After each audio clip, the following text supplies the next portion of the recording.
Hey guys welcome back to Sagar stories. ಮಗ ಮೊದಲನೇದಾಗಿ ಎಲ್ಲರಿಗೂ ಶುಭೋದಯ.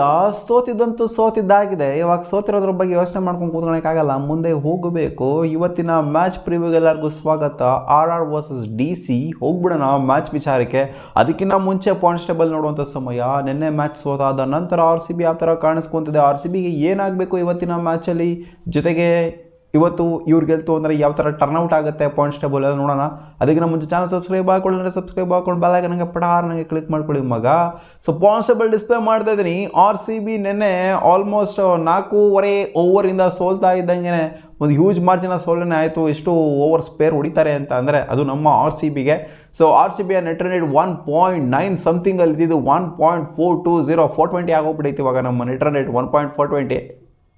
ಸೊ ಇವಾಗ ಒಂದು ಸ್ವಲ್ಪ ಕ್ರಿಟಿಕಲ್ ಥಿಂಗ್ ಟು ವರಿ ಆಗೋಗ್ಬಿಟ್ಟಿದೆ ನಮ್ಮ RCBಗೆ. ಯಾಕಂದರೆ ಲೈನಿಗೆ ಬಂದ್ಬಿಟ್ಟು ಕೂತ್ಕೊಂಡ್ಬಿಟ್ವಿ ನಾವು. SRH ಜೊತೆಗೆ ಜಾಯ್ನ್ ಆಗಿಬಿಟ್ವಿ, RR ಜೊತೆಗೆ ಜಾಯ್ನ್ ಆಗಿಬಿಟ್ವಿ. ಇಷ್ಟು ದಿನ ನಾವು ಅವ್ರ ಜೊತೆಗೆ ಹೌದು ಈಕ್ವಲ್ ನಂಬರ್ ಆಫ್ ಪಾಯಿಂಟ್ಸ್ ಇದನ್ನು ಕೂಡ ನಮ್ಮದು ಒಂದು ಮ್ಯಾಚು ಕಮ್ಮಿ ಇತ್ತು. ಇವಾಗ ಒಂದು ಮ್ಯಾಚು ಜಾಸ್ತಿನೇ ಆಗೋಗ್ಬಿಟ್ಟಿದೆ, ಅಂದರೆ ಈಕ್ವಲ್ ಆಗೋಗ್ಬಿಟ್ಟಿದೆ. 9 ಮ್ಯಾಚಲ್ಲಿ 6 ಗೆಲುವು ಜೊತೆಗೆ 3 ಸೋತಿರೋದು ಈಕ್ವಲ್ ಮಾಡಿಬಿಡ್ತೀವಿ. 12 ಪಾಯಿಂಟಲ್ಲಿ ಕೂತ್ಕೊಂಡಿರೋದ್ರಿಂದ ಯಾರು ಬೇಕಾದರೂ ಮೇಲೆ ಬರ್ಬೋದು, ಯಾರು ಬೇಕಾದರೂ ಕೆಳಗಡೆ ಜಾರ್ಕೊಂಡು ಹೋಗ್ಬೋದು. ಸೊ ಅಪ್ಕಮಿಂಗ್ ಮ್ಯಾಚಸ್ ಏನಿದೆ ನಮ್ಮ RCB ಯಾಕೋ ಒಂದು ಸ್ವಲ್ಪ ಕೇರ್ಲೆಸ್ ಆಗಿ ತೊಗೊಂಡ್ರು ಅಂತ ಅನ್ನಿಸ್ತು. ಈ ಮ್ಯಾಚ್ GT ಅಗೇನ್ಸ್ಟ್ ಮ್ಯಾಚು ಒಂಥರ ಉಡಾಫೇಲ್ ಬ್ಯಾಟಿಂಗ್ ಆಡ್ದಂಗಿತ್ತು.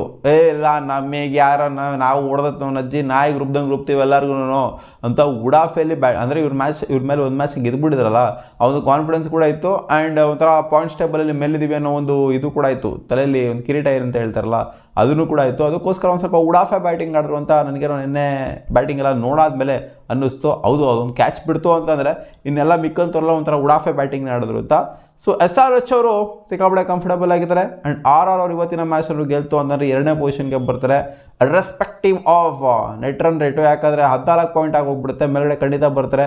RCB 2ನೇ ಪೊಸಿಷನ್ 3ನೇ ಪೊಸಿಷನ್ಗೆ ಹೋಗ್ತಾರೆ, ಸನ್ರೈಸ್ ಹೈದರಾಬಾದ್ 4ನೇ ಪೊಸಿಷನ್ಗೆ ಹೋಗ್ತಾರೆ.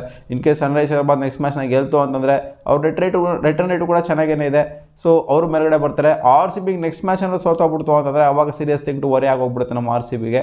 ಇವರಿಬ್ಬರು ಗೆದ್ದು RCB ಸೋತೋಗ್ಬಿಡ್ತು ಅಂತಂದರೆ ಅಲ್ಲಿಂದ ಜಾರ್ಖಂಡ್ ಹೋಗ್ಬಿಡ್ತದೆ. ಸೊ ಇಲ್ಲಿಂದ RCB ಗೆಲ್ಲೋದು ಸಿಕ್ಕಾಪಟ್ಟೆ ಇಂಪಾರ್ಟೆಂಟು. ಇಲ್ಲಿ 6 ಮ್ಯಾಚ್ ಗೆದ್ಬಿಟ್ಟು ಕ್ವಾಲಿಫೈ ಆಗೋದ್ವಿ ಅಂತ ಅನ್ಕೊಂಡಿದ್ದಕ್ಕಾಗೋದಿಲ್ಲ, ಸೀನೇ ಇಲ್ಲ. 6 ಮ್ಯಾಚ್ ಗೆದ್ದು ಕ್ವಾಲಿಫೈ ಆಗೋದಕ್ಕೆ ಆಗೋದೇ ಇಲ್ಲ. ಸೊ ಇಲ್ಲಿ ಗೆಲ್ಲಬೇಕಾಗಿರೋದು RCB ಮಿನಿಮಮ್ 8 ಮ್ಯಾಚ್ ಗೆಲ್ಲೇಬೇಕು ಕ್ವಾಲಿಫೈ ಆಗಬೇಕು ಅಂತಂದರೆ. ಅದು 3ನೇ ಪೊಸಿಷನೋ 4ನೇ ಪೊಸಿಷನೋ ಅಥವಾ 2ನೇ ಪೊಸಿಷನೋ ಅದು ಮ್ಯಾಟ್ರ್ ಆಗೋದಿಲ್ಲ. ಒಟ್ಟಲ್ಲಿ ಕ್ವಾಲಿಫೈ ಆಗ್ತೀವಿ. 8 ಮ್ಯಾಚ್ನ ಗೆಲ್ತು ಅಂತ ಅಂದರೆ ಪಕ್ಕಾ ಕ್ವಾಲಿಫೈ ಆಗ್ತೀವಿ. ಸೊ ಇನ್ನೆರಡು ಮ್ಯಾಚ್ ಹೆಂಗಾನ ಗೆಲ್ಲಬೇಕು ಅದನ್ನು ನೋಡಬೇಕು. ಓವರ್ ಕಾನ್ಫಿಡೆಂಟ್ ಆಗೋದು ನಮಗೆ ಸರಿಸಾಟಿ ಯಾರು ನಮ್ಮ ನೆಟ್ ರನ್ ರೇಟ್ ನೋಡು, ನಮಗೆ ಸರಿಸಾಟಿ ಯಾರು 2ನೇ ಪೊಸಿಷನು ಟೇಬಲ್ ಟಾಪಲ್ಲಿ ಇದ್ದೀವಿ ಅಂತ ಅನ್ಕೊಂಡು ಕೂತ್ಕೊಂತು ಅಂತ ಅಂದರೆ ಸೊ ಕೂತ್ಕೊಂಡ್ಬಿಡ್ತಾರೆ ಕೆಳಗಡೆ ಇರೋವಂಥ ಟೀಮ್ಸ್ಗಳು. ಸಿಕ್ಕಾಪಟ್ಟೆ ಕಾನ್ಫಿಡೆನ್ಸಲ್ಲಿರೋವಂಥ SRH ಕಂಟಿನ್ಯೂಸ್ ಆಗಿ 5-5 ಥ್ರಾಟ್ ಗೆದ್ದಿದ್ದಾರೆ. ಈ ಕಡೆಯಿಂದ ರಾಜಸ್ಥಾನ್ ರಾಯಲ್ಸ್ ಏನು ಕಮ್ಮಿ ಇಲ್ಲ, ಅವರು ಕೂಡ ಲಾಸ್ಟ್ ಮ್ಯಾಚ್ನಾಗ ಗೆದ್ಬಿಟ್ಟು ಬರ್ತಾರೆ. ಹೌದು 3 ಮ್ಯಾಚ್ನ ಸೋಲ್ದಿರೋ ಲಾಸ್ಟ್ 5 ಮ್ಯಾಚಲ್ಲಿ, ಬಟ್ ಆದರೂ ಕೂಡ ಬ್ಯಾಕ್ ಟು ಬ್ಯಾಕು ಇವಾಗ ಗೆಲ್ಲಬೇಕು ಅಂತ ನೋಡ್ತಿರ್ತಾರೆ ಇವತ್ತಿನ ಮ್ಯಾಚ್ನ. ಸೊ ಡೆಲ್ಲಿ ಕ್ಯಾಪಿಟಲ್ಸ್ ವಿಚಾರಕ್ಕೆ ಬಂತು. ಇವತ್ತಿನ ಮ್ಯಾಚು ಡೆಲ್ಲಿ ಕ್ಯಾಪಿಟಲ್ಸ್ ಸಿಕ್ಕಾಪಟ್ಟೆ ಥಿಂಗ್ ಟು ವರಿ ಆಗೋಗ್ಬಿಟ್ಟೈತೆ. ಯಾಕೆ ಅಂತಂದರೆ 5 ಮ್ಯಾಚಲ್ಲಿ 4 ಮ್ಯಾಚ್ನಾಗ ಗೆದ್ದಿದ್ದಾರೆ, ಸೋತಿದ್ದಾರೆ ಲಾಸ್ಟ್ 5 ಮ್ಯಾಚಲ್ಲಿ. ಆದ್ದರಿಂದ ಇವತ್ತು ಗೆಲ್ಲೇಬೇಕು ಡೆಲ್ಲಿ ಕ್ಯಾಪಿಟಲ್ಸ್ ಟೂರ್ನಮೆಂಟಲ್ಲಿ ಸರ್ವೈವ್ ಆಗಬೇಕು ಅಂತಂದರೆ.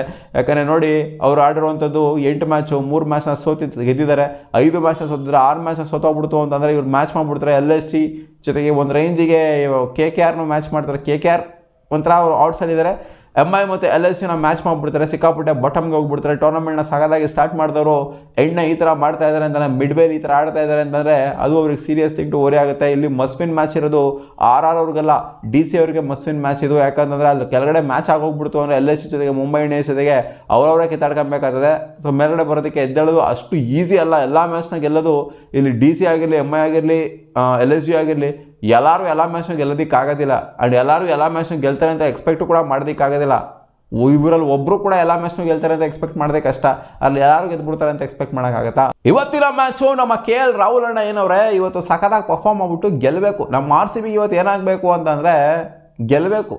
ಇವರು ಡೆಲ್ಲಿ ಕ್ಯಾಪಿಟಲ್ಸ್ ಗೆಲ್ಲಬೇಕು ನಮ್ಮ RCBಗೆ. ಇವರನ್ನು ಗೆದ್ಬಿಡ್ತು ಅಂತಂದರೆ ರಾಜಸ್ಥಾನ್ ರಾಯಲ್ಸ್ ಅವರು ಮೇಲ್ಗಡೆ ಬಂದು ಕೂತ್ಕೊಂಡ್ಬಿಡ್ತಾರೆ. ಇವರು ನೋಡೋಕ್ಕಾಗಲ್ಲ ನಮ್ಮ ಕಣ್ಣಲ್ಲಿ. ಅದಕ್ಕೋಸ್ಕರ ಇವತ್ತು ಅವ್ರು 12 ಪಾಯಿಂಟಲ್ಲೇ ಇರಲಿ, ನಾವು 12 ಪಾಯಿಂಟಲ್ಲೇ ಇರೋಣ.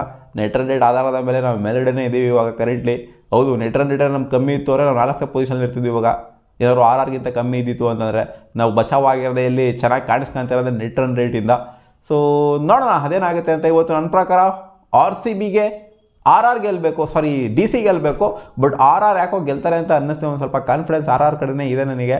ಇವತ್ತು ಸವಾಯ್ ಮಾನ್ಸಿಂಗ್ ಸ್ಟೇಡಿಯಮಲ್ಲಿ ಆಗ್ತಾ ಇರೋಂಥ ಮ್ಯಾಚು ಆರ್ ಅವರ ಹೋಮ್ ವೆನ್ಯೂಲಿ ಆಗ್ತಾ ಇರೋಂಥ ಮ್ಯಾಚ್ ಆಗಿರೋದ್ರಿಂದ ಇಲ್ಲಿ ಚೇಸಿಗೆ ಸಿಕ್ಕಾಪಟ್ಟೆ ಕಂಫರ್ಟಬಲ್ ಆಗಿರುವಂಥ ವಿಕೆಟ್. SRH ಅವರು ಇಲ್ಲಿ 229 ಕೂಡ ಚೇಸ್ ಮಾಡಿದರೆ, ಸೊ ಗೊತ್ತಿದೆ ಅಂತ ಅಂದ್ಕೊಂಡಿದ್ರೆ ಹೆವಿ ಚೇಸ್ನು ಕೂಡ ಇಲ್ಲಿ ಆಗಿದೆ. ಸಖತ್ತಾಗಿರುವಂಥ ಬ್ಯಾಟಿಂಗ್ ಪ್ಯಾರಡೈಸ್ ಥರ ಇರುವಂಥ ವಿಕೆಟು, ಹೆವಿ ರನ್ಸ್ಗಳನ್ನ ಈ ಸವಾಯ್ ಮಾನ್ಸಿಂಗ್ ಸ್ಟೇಡಿಯಮಲ್ಲಿ ನೋಡಿದ್ದೀವಿ. ಸಿಂಪಲ್ ಆಗಿ ನೋಡ್ತು ಅಂದರೆ ಹೆಡ್ ಟು ಹೆಡ್ ಹೆಂಗಿದೆ ಅಂತಂದರೆ 15-15 ಇದೆ ಗುರು.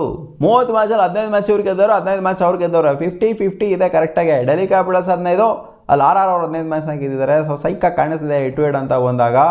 ಸೊ ಇದು ಒಳ್ಳೆ ಬ್ಯಾಟಿಂಗ್ ಪ್ಯಾರಡೈಸ್ ಆಗಿರೋದ್ರಿಂದ ಸೊ ಹೆವಿ ರನ್ಸ್ಗಳನ್ನ ಎಕ್ಸ್ಪೆಕ್ಟ್ ಮಾಡ್ಬೋದು. ಎರಡು ಎಂಡೂ ಕೂಡ ಸಖತ್ತಾಗಿರುವಂಥ ಗುದಾಪಾಗಳಿದ್ದಾರೆ, ಸರಿಯಾಗಿ ಚಚ್ಚವ್ರಿದ್ದಾರೆ. ಡೆಲ್ಲಿ ಕ್ಯಾಪಿಟಲ್ಸು ಇದ್ದಾರೆ, ಇವ್ರ ಕಡೆನೂ ಕೂಡ ಇದ್ದಾರೆ. ಬಟ್ ಇವರ ಟಾಪ್ ಆರ್ಡ್ರನ್ನೇ ಇವರ main strength, top 10 main strength ಅಂತ ಮಾತಾಡ್ತೀವಿ. ಬಟ್ ಆದ್ರೂ ಲಾಸ್ಟ್ ಮ್ಯಾಚ್ ಏನಪ್ಪ ಆಡಿದ್ದು, ಫೆರಾರ ಆಡಿದ್ದು ಏನು ಕತೆ, ಮ್ಯಾಚ್ನ ಮುಗಿಸ್ಬಿಟ್ರಲ್ಲ ಬಂದ್ಬಿಟ್ಟು ಹಂಗೇನೆ ಫೆರಾರ. ಸೊ ಈ ಕಡೆ ಏನು ಕಮ್ಮಿ ಇಲ್ಲ, ಇವ್ರದ್ದು ಬ್ಯಾಟಿಂಗ್ ಡೆಪ್ತ್ ಸಿಕ್ಕಾಪಟ್ಟಿದ್ರೆ ಡೆಲ್ಲಿ ಕ್ಯಾಪಿಟಲ್ಸ್ದು. ಬಟ್ ಆದರೆ ಎಕ್ಸಿಕ್ಯೂಷನ್ ವೈಸು ಸಿಕ್ಕಾಪಟ್ಟೆ ಎಡುತ್ತಾ ಇದ್ದಾರೆ. ಒಂದು ಪಾಸಿಟಿವ್ ಥಿಂಗ್ ಏನು ಅಂದರೆ ಡೆಲ್ಲಿ ಕ್ಯಾಪಿಟಲ್ಸ್ಗೆ ಅವರ ಬೌಲಿಂಗ್ ಯೂನಿಟಲ್ಲಿ Lungi Ngidi fit to play ಅಂತ ಇವಾಗ ರಿಪೋರ್ಟ್ಸ್ ಬರ್ತಾ ಇದೆ. ಅಂದರೆ ರಿಪೋರ್ಟ್ ಬಂತು ಅಂದರೆ ಪಕ್ಕ ಆಡಿಸಲೇಬೇಕು ಅಂತ ಏನಿಲ್ಲ, ಇನ್ನೊಂದು ಸ್ವಲ್ಪ ರೆಸ್ಟ್ ಆಗೋರು ಆರಾಮಾಗೆ ಆಮೇಲೆ ಆಡಿವಂತೆ ಅಂತ ಹೇಳಿದ್ರು ಹೇಳ್ಬೋದು. But according to the reports ಏನು ಅಂತಂದರೆ ಅವ್ರು ಫಿಟ್ ಟು ಪ್ಲೇ ಇದ್ದಾರಂತೆ. ಸೊ ಅದರಿಂದ ಎಕ್ಸ್ಪೆಕ್ಟ್ ಮಾಡ್ಬೋದು ಇವತ್ತು ಲುಂಗಿ ಇಂಗಡಿನ ಗ್ರೌಂಡ್ ಮೇಲೆ. ವೈಭವ್ ಸೂರ್ಯವಂಶಿನ ಕಟಾಕ್ತು ಅಂತ ಅಂದರೆ ಅರ್ಧ ಮ್ಯಾಚ್ನ ಗೆದ್ವಿ ಅಂತ ಅನ್ಕೊಳ್ಳೋಂಥ ಡೆಲ್ಲಿ ಕ್ಯಾಪಿಟಲ್ಸ್, ಹೌದು ಲಾಸ್ಟ್ ಮ್ಯಾಚ್ನ ಕೂಡ ಹಂಗೆ ಆಗಿದ್ದು. ಅರ್ಧ ಮ್ಯಾಚ್ನ ಗೆದ್ಬಿಟ್ಟು ವೈಭವ್ ಸೂರ್ಯವಂಶಿ ವಿಕೆಟ್ನ ಎತ್ತುತ್ತಾ ಇದ್ದಂಗೆ ಅಂತ ಅಂದ್ಕೊಂಡಿದ್ರು ಆಪೋನೆಂಟ್ಗಳು. ಬಟ್ ಆದರೆ ಬಂದ್ಬಿಟ್ಟು ಅಲ್ಲಿ ಫೆರಾರ್ ಅವರು ಮ್ಯಾಚ್ನ ಮುಗಿಸ್ಬಿಟ್ರು. ರಿಯಾನ್ ಪರಾಗ್ ಒಬ್ಬರು ಫಾರ್ಮಿಗೆ ಬಂದ್ಬಿಡ್ತು ಅಂತಂದರೆ ಇವ್ರಿಗೆ ಒಂಥರ ಹೆಂಗಾಗೋಗ್ಬಿಡ್ತದೆ ಅಂದರೆ ಬಂಗಾರದಂಥ ಟೀಮ್ ಆಗೋಗ್ಬಿಡುತ್ತೆ. ರಿಯಾನ್ ಪರಾಗ್ ಒಬ್ಬರು ಅಷ್ಟೊಂದು ಹೆವಿ ಮಟ್ಟದ ಫಾರ್ಮಲ್ಲಿ ಏನು ಕಾಣಿಸ್ತಾ ಇಲ್ಲ. ಶಿಮ್ರಾನ್ ಕುಮಾರ್ ಕೂಡ ಅಂಥ ಮಟ್ಟದ ಹೆವಿ ಇಂಪ್ಯಾಕ್ಟ್ನ ಏನು ಮಾಡ್ತಾ ಇಲ್ಲ ಟೂರ್ನಮೆಂಟಲ್ಲಿ. ಅವರೆಲ್ಲ ಫಾರ್ಮಿಗೆ ಬಂದ್ಬಿಡ್ತು ಅಂದರೆ ವೈಭವ್ ಸೂರ್ಯವಂಶಿ ಜೊತೆಗೆ ಜಯಸ್ವಾಲ್ ಸೇರ್ಕೊಂಡ್ಬಿಡ್ತು ಅಂದರೆ ಇದ್ರ ಜೊತೆಗೆ ಆ್ಯಡೆಡ್ ಬೆನಿಫಿಟ್ ಆಗೋಗ್ಬಿಡುತ್ತೆ ರಾಜಸ್ಥಾನ್ ರಾಯಲ್ಸ್ಗೆ. ಹೌದು, ರಾಜಸ್ಥಾನ್ ರಾಯಲ್ಸ್ ಅವರ ಬೌಲಿಂಗ್ ನೋಡಿ ಸಿಕ್ಕಾಪಟ್ಟೆ ಸೈಕ ಕಾಣಿಸಿದೆ. ಬೋಗರ್ ಆಗಿರ್ಬೋದು, ಬಿಶ್ರಾ ಆಗಿರ್ಬೋದು, ಆರ್ಚರ್ ಆಗಿರ್ಬೋದು, ಜಡೇಜಾ ಆಗಿರ್ಬೋದು.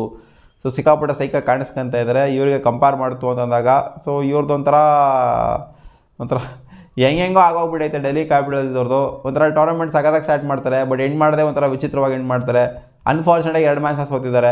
ಲಾಸ್ಟು ಅದೇ ಮಿಲ್ಲರ್ ಓಲ್ಡ್ ಇಲ್ವಲ್ಲ, ಅದೊಂದಾಯಿತು ಅಂತಂದರೆ ಕ್ಯಾಚ್ ಡ್ರಾಪ್ ಮಾಡ್ಬಿಟ್ಟು ಒಂದು ಮ್ಯಾಚ್ನ ಸೋತಿದ್ದಾರೆ. ಇಲ್ಲಿ 260+ ಒಳಗೂ ಕೂಡ ಒಂದು ಮ್ಯಾಚ್ನ ಸೋತಿದ್ದಾರೆ.